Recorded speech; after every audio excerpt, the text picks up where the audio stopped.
How to change language in Discord. Want to use Discord in your favorite language?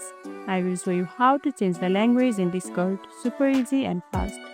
Let's get started. First things first, open Discord on desktop, website or mobile. Then click the gear icon near your username at the bottom left. Now, click on Language.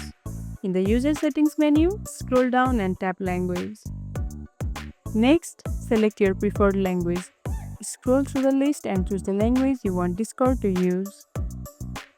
Discord will refresh automatically and show everything in your chosen language. You can change languages anytime, perfect if you are learning a new language or prefer switching up your Discord. And that's how you change language in Discord. If you found this tutorial helpful, don't forget to like, subscribe and comment which language do you use on Discord. Also, don't forget to tap the bell icon so you never miss an update. See you in the next one.